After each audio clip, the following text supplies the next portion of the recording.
Salam alaikum wa rahmatullah ta'ala wa barakatuh. Alors la team, je vous espère très bien portant. Moi je vais bien, je vais très bien, merveille. Alhamdulillah.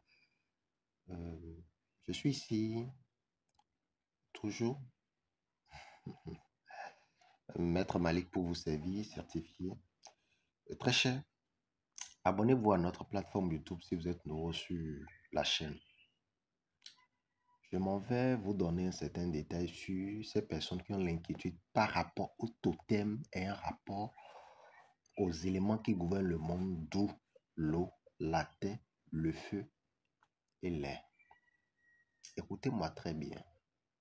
Il y a un truc que vous ne comprenez souvent pas et que peut-être des personnes n'arrivent pas à vous donner une assiduité de comprendre que peut-être c'est à cause de ça que vous vivez des échecs. Il s'agit de croire. Après que vous soyez initié, après que vous fassiez des initiations ou peut-être même que vous allez faire des rites ayant rapport à une divinité qui est propre à vous, le principe fondamental est de comprendre qu'il faut respecter les totems et avoir le flux de l'énergie de cette entité, d'où le rituel que vous avez peut-être pratiqué. Je m'en vais vous faire comprendre que lorsque vous ne respectez pas les totems et un rapport à une divinité ou après un culte, il y a même des personnes qui adoptent une certaine mauvaise aptitude tout en faisant ce qui est négatif à l'entité, ce qui est néfaste à l'entité, mais après se donnent à des pratiques dans le but de se purifier, euh, se désenvoûter. Vous ne comprenez rien, quoi. Vous ne comprenez rien. Nous avons un cahier de vie. Dans le cahier de vie est incorporé nos charges. Avec ces charges, tout ce que vous faites de façon négative se fait laisser. D'où on vous écrit ce que vous avez fait. C'est là où vous devez comprendre quand on dit le karma existe. Vous ne comprenez pas. On dit le karma existe. Voilà, le poids mystique de ton karma peut retourner autrement contre toi-même encore. Sur terre d'abord. Tu peux payer ça d'abord avant de tourner, mais non, la charge après la mort, cette personne que tu réincarnes peut-être qui porte maintenant les dettes encore karmiques qui te conviennent. Lorsque vous ne respectez pas les totems ayant rapport à une divinité, quand vous êtes initié ou vous allez vers la divinité, vous allez toujours avoir le revers. Primo. Secondo, cela ne va pas vous donner de succès parce que lorsque vous faites un truc propre à la divinité, un truc négatif plutôt à la divinité, et vous pensez que peut-être la divinité ne vous voit pas, ne vous remarque pas, ne vous ressent pas, n'est pas connecté à vous, vous serez déçu. Parce que ce que vous recherchez ou ce que la divinité sait qu'elle peut vous donner, vous accorder dans l'immédiat, elle peut estomper, elle peut s'abstenir, d'où chercher maintenant des algorithmes à aller vous satisfaire, vous serez obligé d'aller pratiquer maintenant des cultes qui ne font pas rapport à votre étoile. D'où parfois vous vous mettez de la pression sans savoir qu'en spiritualité il faut de la patience.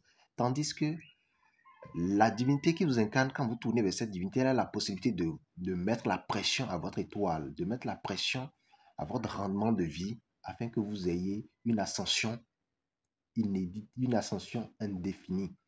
On est d'accord? Une ascension terrible.